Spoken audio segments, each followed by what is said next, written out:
Welcome back everyone and welcome to World of Warship. Good to talk to you once again. And before I gonna say too much, I very much from my deepest heart would like to thank you very much to tune us in, and thank you much for, not forgetting my channel. Guys, probably you're a little bit confused. I still think that World of Warship is a great game, and it's in some ways very teamwork. It's not quite like World of Tanks or World of Warplanes.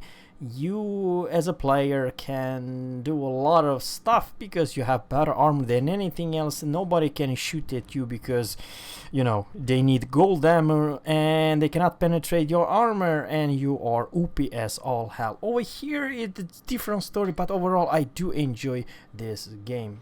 And I very much like to watch this awesome captain from NA server, and his name is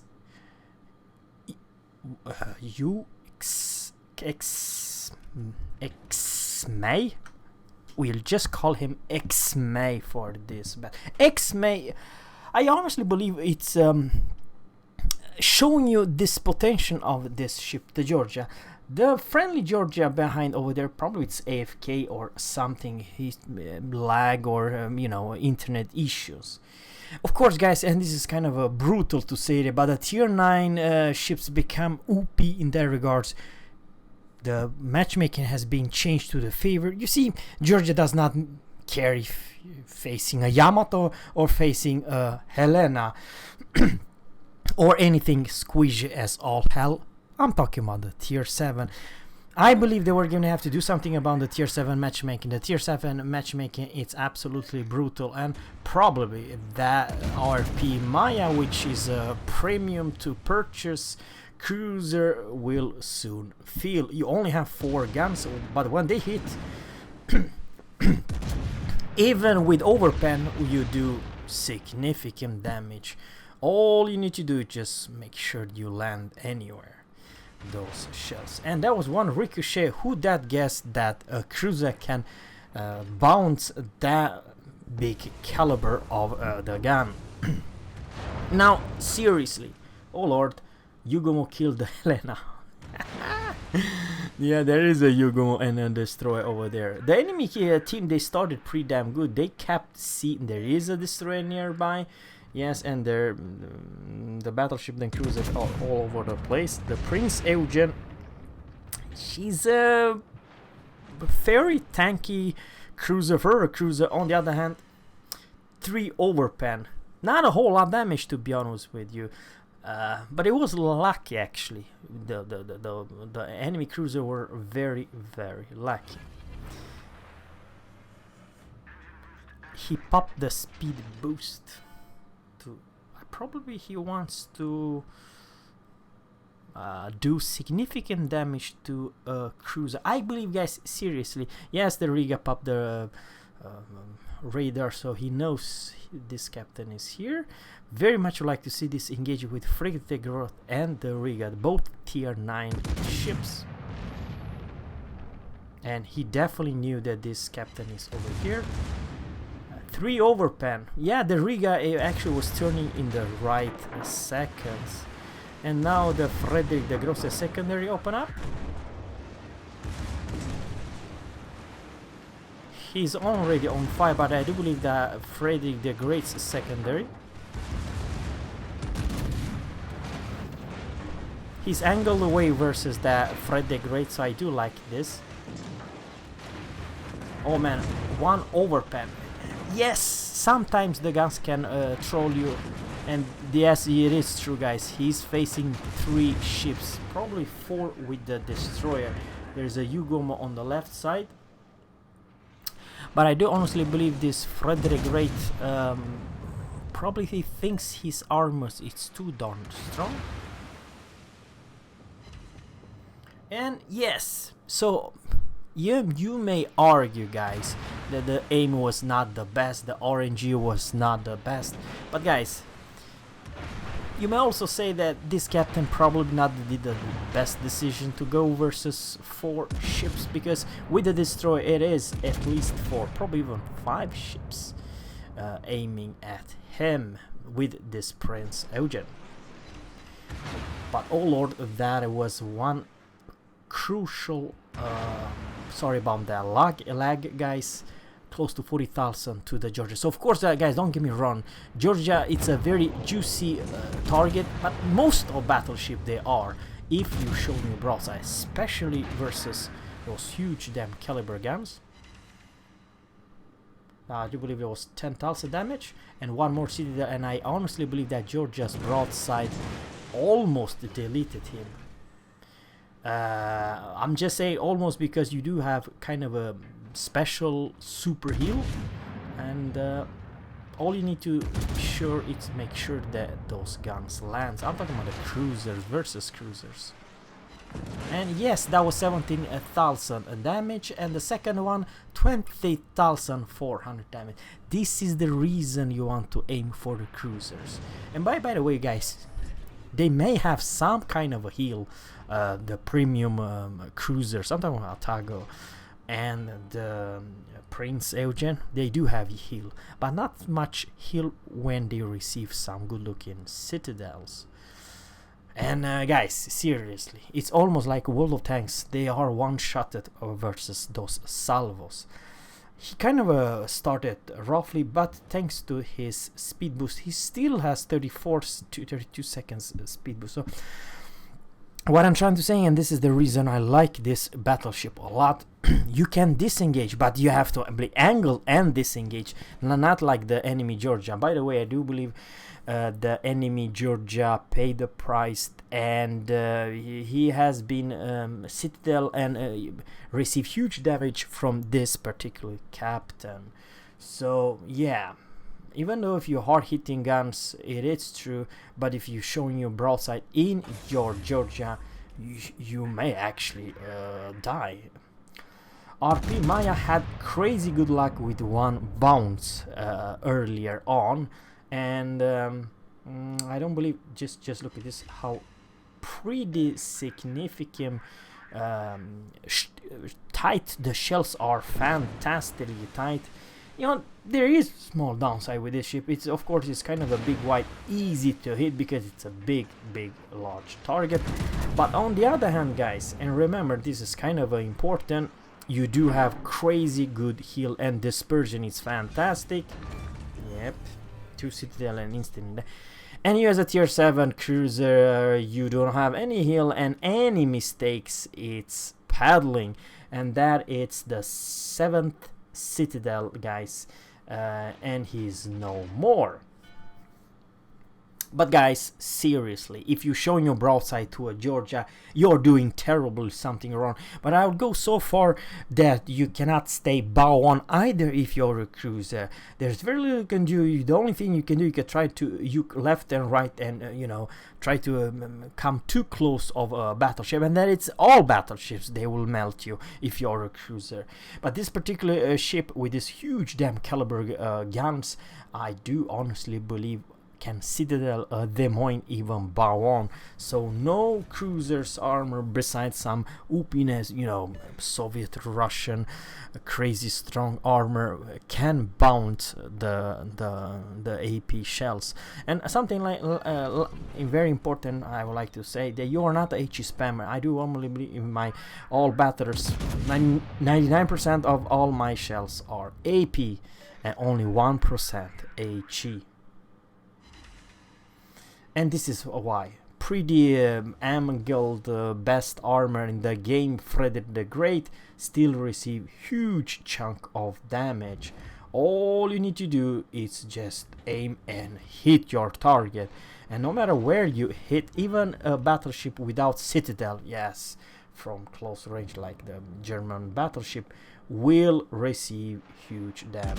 And probably the hardest to do well in Georgia is to lead your shells.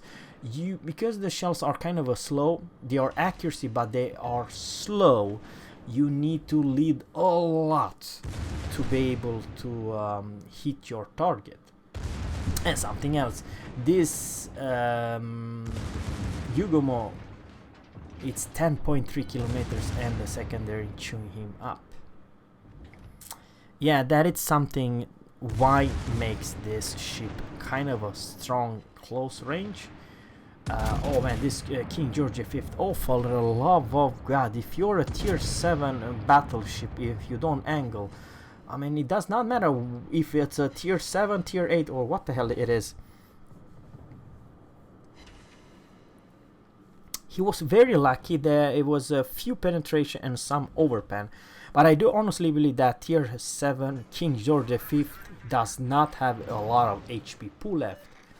Now the friendly team, they control Bravo, C and Delta. So yeah, it's good. Someone Riga, it's on B on a Bravo.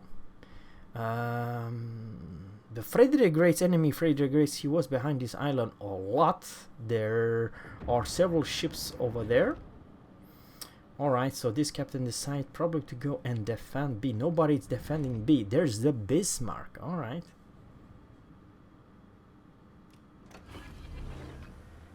And popping the speed boost. Georgia, it's over there at 20.5. He does not quite have the range yet. But, oh man, nobody's at B. Nobody spot B. Baltimore is trying to, okay, Baltimore is trying to radar, but I do believe the Riga, which kept B alone, thanks nobody is on this flank, he managed to cap, so good for him and for the friendly team. Now pay attention that he did not open fire. He really wants the Riga dead, and there's someone spotting him. There's a Georgia also on his left side and Riga on the right side. He's still spotted by someone's airplane. There is a British cruiser with plane, and Georgia is shooting at someone else, the enemy Georgia. Probably he did a small mistake. He should aim for the Georgia earlier on. I understand why he was very careful to see what's going on, because oh man, that was one Rob aim. There's two ships aiming at him. He does not know if it's a Georgia or it's both Georgia and Riga. Alright. Okay, RP Maya, it's also over there. Yeah, I do believe he was the right call to not push anymore. That was good bounce, very good angle. And that was 7,200 damage. Oh man, this friendly team are surrounded. It's just look at the, yeah, they lost, I don't know, all ships beside. You're behind point, you're behind ships and behind everything. Confederate receive 2,000 only damage. And of course the enemy Georgia also have full secondary build. But I honestly believe this captain definitely did the right call. There's secondary going for this British cruiser on the right side. He's trying to cap, and this is definitely a paddling. Of course, you never show. I have no idea, man. You never shown so much side to Georgia. I have no idea why you do that. And something else, and this is kind of important. Okay, King George V is HE spamming this captain, which is actually good, because if you would have AP, probably this captain would be a lot of problem. Riga finally comes out. Oh man, there's at least 3 ships aiming at this captain, and oh man, 13,000 bow on, and I still believe he has the rear turret, but the rear turret is all over the place. Very good angle. That salvo did close to 0 damage. On the other hand, Riga has torpedoes, so you don't want to push too damn hard. On the other hand, just look at where this captain's aiming. 7,900. He has help from the Mogami. Now, I do honestly believe that Riga has torpedo. Does it? Does it? Petropavlov has no torpedoes. That I know. Oh, he wants to go for the ram, but he has speed boost. No ram for you, my friend. Oh boy, this definitely cruiser has torpedo, so the torp might actually be on the way. Yeah, that I knew. Oh, Riga still on fire. Oh, maybe I do believe those torpedoes will kill the enemy Riga, so The British cruiser can kill each other or something. Oh lord, oh lord. No, yeah, but I don't believe the Riga has torpedoes. That I don't. I do not own the Riga, that's the reason I don't know, you know. But that it's... Yeah, Albert Lee, British cruiser, kinda screwed this one big time. I understand he wants to kill the friendly captain by sending the torpedo, I get it. But the truth is, it was actually closer to kill the Riga with his torpedo. And this captain's its record, and that is 284,000 damage. And all thanks also to this enemy King George V, with only he used one type of ammo, that was H. He was actually pretty damn... Once I remember pretty clear that this captain was broadside to the King George, so he could receive huge damage broadside. George, it's not easy or hard to kill, that's what I'm trying to say. But if you're HE spammer, HE spam all the game long, probably you're not gonna do a whole lot of damage if someone show you broadside, because you do have a wrong type of ammo. And this guy's 284,000 damage, 10 citadel, 4 kills, and not the best in experience, because that it's the Tirpitz. Tirpitz did one hell of a good game, and together with this captain X-May did together 9 kills together with the Tirpitz. So Georgia, hell yeah, one really strong, solid battleship. But in this replay, definitely showing some weakness and some strength about this ship. And I believe this captain was, shall I say, average. He does not go in a special, let's say, clans. So I do believe his aim was not the worst, but not the perfect either. So guys, thanks guys for watching, and always captains, fair seas, and goodbye.